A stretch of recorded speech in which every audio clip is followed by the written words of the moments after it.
Cinephiles, welcome to another edition of Monday Morning Reviews with a side of spoilers. I'm JS, this is No Face, and this is Shelly. Hello. Today we're going to be talking about the latest and possibly last film from Hayao Miyazaki, The Wind Rises. This got a limited release last weekend and will go into full-on wide release this weekend. So, Shelly, just right out of the gate, first impressions on The Wind Rises. I loved it. It's one of my top favorite Miyazaki films. Oh, really? Okay. Mm-hmm. That's especially high praise. I would actually be right there with you. Mm-hmm. I think it's probably one of the most important films that he's ever made, especially for like Studio Ghibli.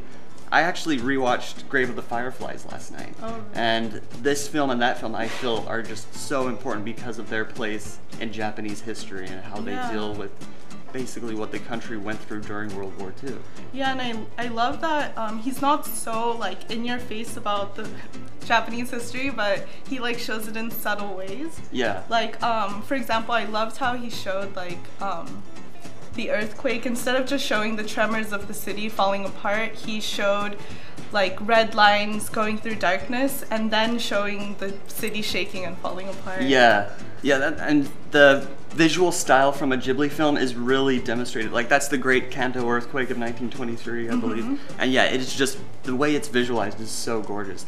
I love, and let's just say this movie is basically a biopic.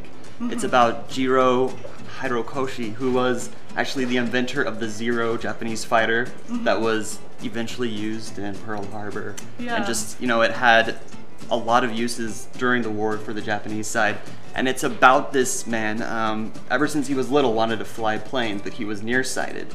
And so he had to become an engineer. And the way this movie begins is with this dream sequence that a young Jiro has.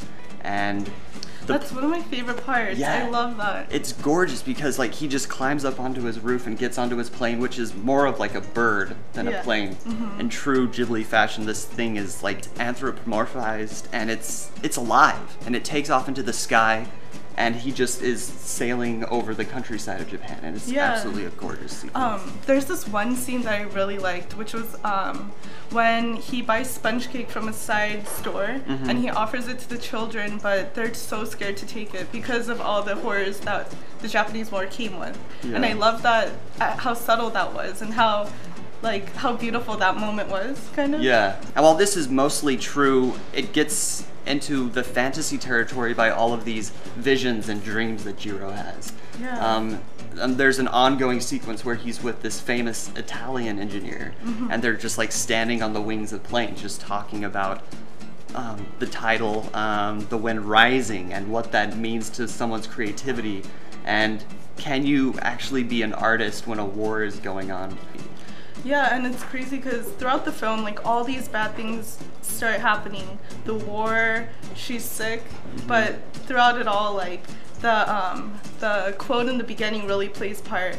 The wind is rising, we must try to live. And there's this element of hope throughout the whole film, which I thought was really neat to his film. Yeah, it's really cool. And this film has, I mean, there's critics from the left and the right, like politically speaking, who are criticizing this film for what it's basically demonstrating. And I thought that this film actually managed to go kind of right down the middle. I mean, it's showing that yes, these were hard times for Japan and the other countries, but that there were people like Jiro who, despite it all, were trying to chase their dreams. And it just so happens that his dreams manifested themselves to be objects of war, which is a horrible thing, but at the same time, he was creating beautiful planes. Another thing that I really liked was how his sound was used. If you listen carefully to the sound of the airplanes, they're not actually like sound effects, but it's actually human voices that are used. Oh, wow. And like the put-puts and the hums of the airplane are actually human voices, which I thought was really cool. Really? I didn't know that. Yeah. All right, there you go. The Wind Rises. We both adamantly recommend it. It's a limited release now. Opens into more theaters next weekend. For Movie Clips, I'm JS. This is No Face. And I'm Shelly. Thanks for watching.